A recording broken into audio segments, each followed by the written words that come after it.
My name is Diana. Growing up, I was the princess of a castle I barely understood.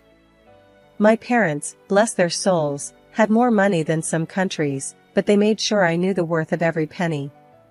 Money talks, but wisdom listens, Dad would say, and Mom insisted on me knowing how to budget before I even knew how to properly spell luxury.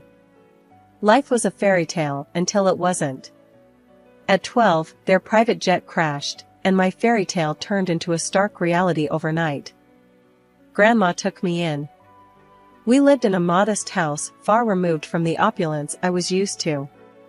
It was a different kind of life, one where luxury was in the love and care, not the material. My inheritance was a distant promise, locked away until I turned 25. So, I adapted, learned, and thrived under Grandma's guidance. College was my escape and my grounding. That's where Alex came into the picture. He was as far from my world as one could get, a scholarship kid with a heart of gold and a wit that could cut through any pretense. We clicked, in a way I never expected. Bringing him home to meet Grandma was a nerve-wracking experience. I hadn't told him about the money. Better he doesn't know, not yet, Grandma had advised, and I saw the wisdom in her words. I wanted Alex to love me for me, not my bank account. Grandma, this is Alex. I introduced them, my stomach in knots. Nice to meet you, ma'am, Alex said, extending a hand that Grandma shook warmly. Sit, sit, Grandma gestured, her eyes twinkling as she took in Alex's nervous posture. You're the young man who's stolen my granddaughter's heart. Alex blushed, a sheepish grin spreading across his face. I guess you could say that, ma'am. We sat down, and the conversation flowed more easily than I dared hope. Grandma shared stories of my parents, of me as a child, stories that made Alex laugh and look at me with a warmth that made my heart swell. You've got a good one here, Grandma said, nodding towards me, but looking at Alex. Takes after her mother, strong and kind. But don't you let her fool you, she's got a bit of mischief in her too. I can see that, Alex chuckled, squeezing my hand under the table. The evening went on, filled with laughter and shared stories. Alex fit into our world like he was always meant to be there. As he helped Grandma with the dishes afterward, I knew I had made the right choice in bringing him into this part of my life. Walking him out later, Alex turned to me, a serious look on his face. Your grandma's amazing, you know? And hearing about your parents, your life. I feel like I understand you more. I nodded, feeling a lump form in my throat. I'm glad, Alex. There's a lot to me, more than meets the eye, I guess. He smiled, pulling me into a hug. I'm here for all of it, every layer. Doesn't matter what's in your bank account. It's you I care about. I hugged him back, tighter than I ever had before. In that moment, I knew I could trust him, but I also knew the weight of the secret I was keeping. It was a delicate balance, one I hoped wouldn't tip and spill over. The ride to Alex's parents' house was a quiet one, filled with the kind of silence that's too thick to cut through. I could tell Alex was nervous, his hands gripping the steering wheel tighter than usual. You sure you're ready for this? I asked, trying to break the ice. Yeah, just, my mom can be a bit much. Don't take anything she says to heart, okay? Alex's attempt at a reassuring smile didn't quite reach his eyes. The house loomed ahead, grand and imposing. As we pulled up, my stomach twisted into knots. This was it, no turning back now. We were barely through the door when Alex's mom, Gloria, made her entrance. Her eyes landed on me like two laser beams, sizing me up in a way that made my skin crawl. So, this is the girl you've been hiding, she said, her voice as cold as the marble floors. Mom, this is... Alex began, but Gloria waved him off. I know who she is. Come, let's sit. I prepared some tea. Her command was not to be ignored, leading us into a living room that felt more like a showroom. The tea was served, and Gloria wasted no time. I hear you were raised by your grandmother. Must have been quite the humble upbringing, she said, the word humble sounding more like an insult. I clenched my jaw, fighting to keep my cool. It was. My grandma taught me a lot about life. Important stuff, not just fluff. Gloria's lips twitched in a smirk. I see. And your parents? Gone too soon, I heard. Tragic, really. How does one cope without the proper guidance? Alex jumped in, clearly uncomfortable. Mom, that's enough. Let's not. No, it's okay, Alex. I interrupted, feeling a surge of defiance. Yeah, my folks are gone, and yeah, it was tough. But I got through it. Made me who I am. Gloria sipped her tea, her gaze never wavering. Interesting. And what about your future, dear? Any plans, or are you just riding along on my son's coattails? That stung. I took a deep breath, reminding myself why I was here. I've got plans. Big ones. And I don't need to ride on anyone's coattails to make them happen. The air was thick with tension. Alex, bless him, tried to change the subject. Mom, let's not do this, okay? We're here to enjoy each other's company. Gloria set down her teacup, a calculated move. I'm merely trying to understand the woman my son has chosen. You can't fault a mother for caring about her child's future. The back and forth felt endless, a verbal tug-of-war where no one was winning. Just when I thought I couldn't take any more, Alex's sister, Lily, made her entrance. Her eyes were curious, but held an edge of judgment that matched her mother's. So, you're the famous girlfriend. Heard a lot about you. Not all good, I might add, Lily said, her voice dripping with disdain. I was about to snap back when Alex stood up. That's enough, both of you. We came here in good faith, to share a part of our lives with you. If that's not something you can respect, then maybe we should leave. The rest of the visit was awkward, to say the least. Conversations felt forced, every laugh a little too loud. But Alex held my hand under the table, a silent promise that we were in this together. As we left, I couldn't help but feel a mix of relief and frustration. I'm sorry about that, Alex said once we were in the car. They can be a bit intense. I sighed, watching the lights of the house fade in the rearview mirror. It's not your fault. But man, your mom and sister, there's something else. Alex chuckled, a sad sort of sound. Yeah, they are. But hey, we survived, right? Survived and stronger. I agreed, leaning my head against the window. The night sky was clear, the stars shining bright. Maybe it was a sign.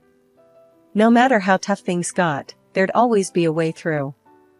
The warning came swift and sharp, like a slap to the face, at our next awkward family meetup. Gloria, my future mother-in-law, didn't waste any time laying down the law. If you two are serious about getting married, we're getting a prenup signed, she declared, her eyes drilling into me as if daring me to object. I kept my cool, shrugged, and let out a low, fine by me. I'm not after your son's money. Alex looked like he wanted to crawl into a hole and disappear. Once we were out of there, he was all apologies and promises. My mom won't get in our way, I promise. We'll be happy, he said, his eyes pleading for me to believe him.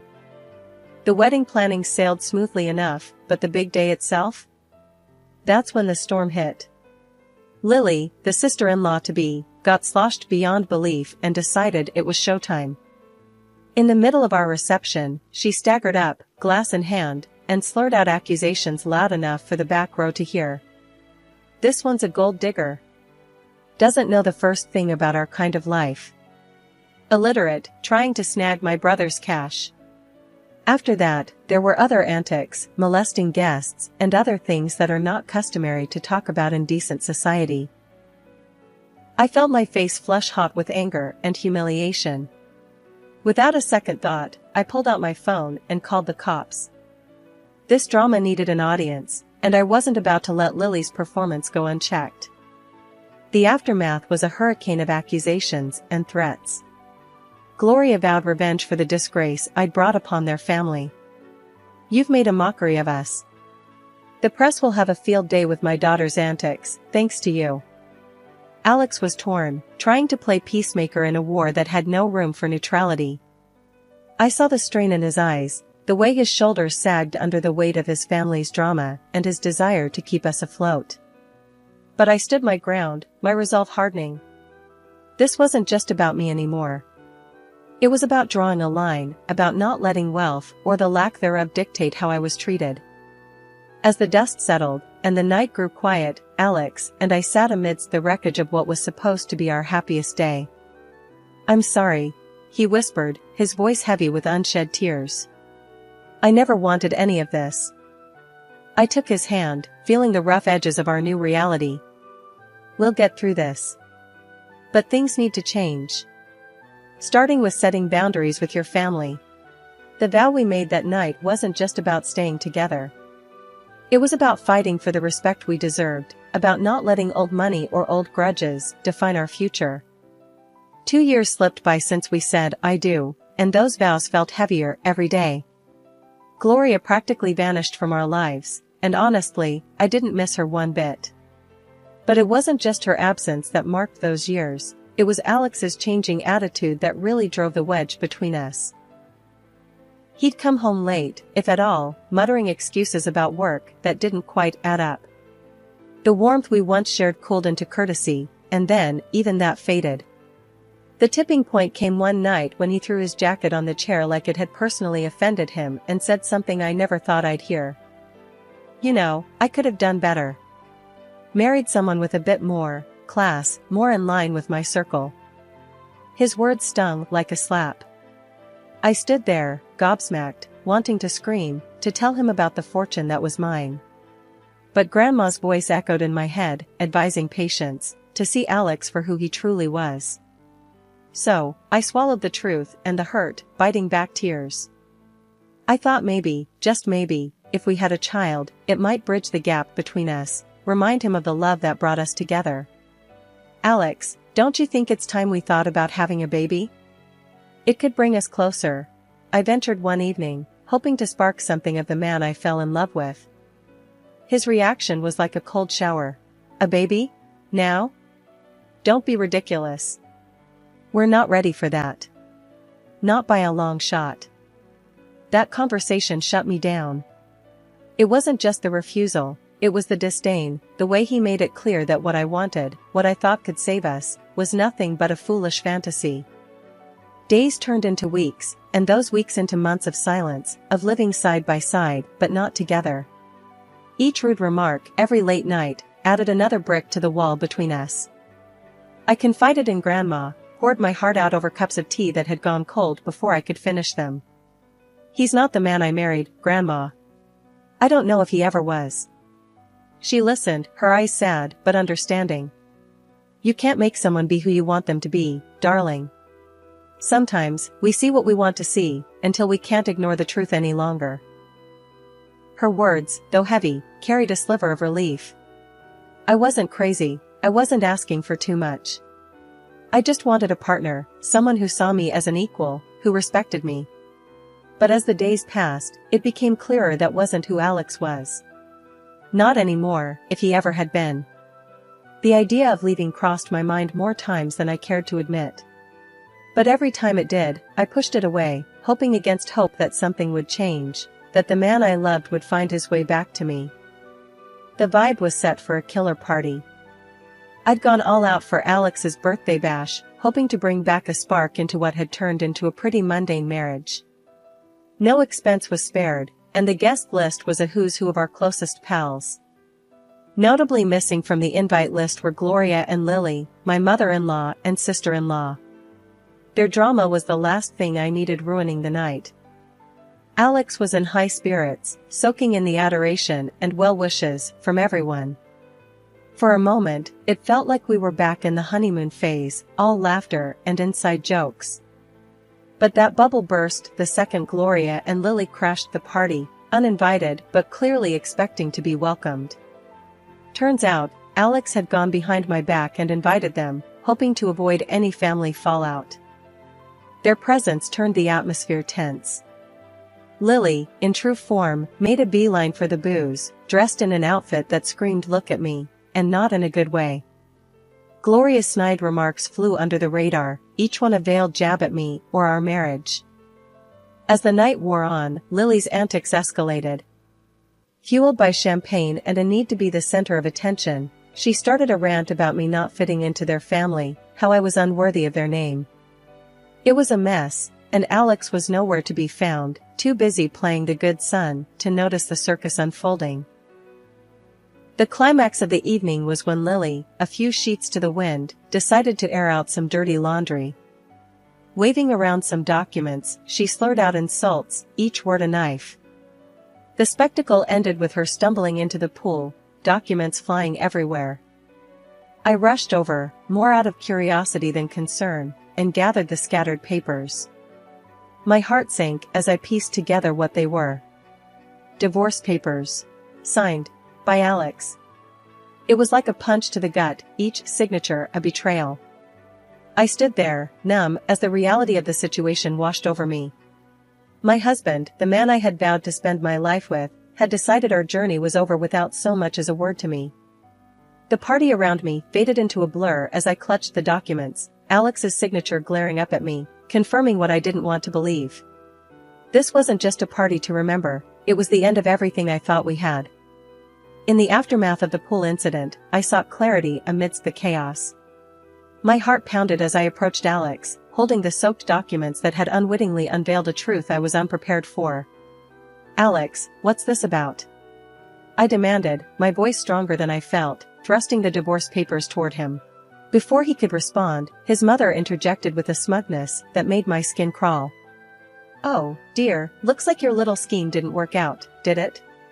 Alex is leaving you. Thought you could trap him with a baby for his money?" I stared at Alex, searching his eyes for any sign of the man I married.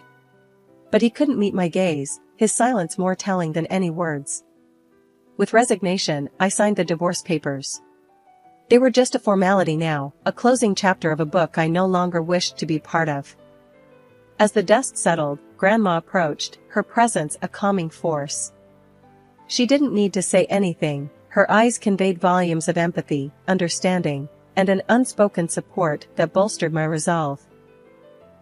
It was then she decided to reveal the truth, not just to me, but to everyone present. "She doesn't need any of your money," Grandma declared, her voice steady and strong. "In a month, she turns 25 and will inherit a fortune far beyond what you could imagine. She's been raised to value people over wealth, to seek out genuine connections rather than financial gain." The room fell silent, the weight of her words hanging in the air. Gloria's face morphed from smugness to shock, then to a desperate kind of greed, as she quickly began backpedaling, her apologies as transparent as they were insincere.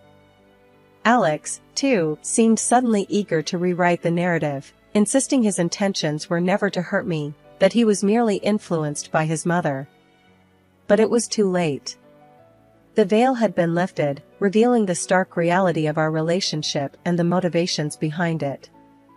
I met their apologies with a quiet smile, not out of forgiveness, but out of an inner peace that came from understanding my worth, independent of the wealth that awaited me.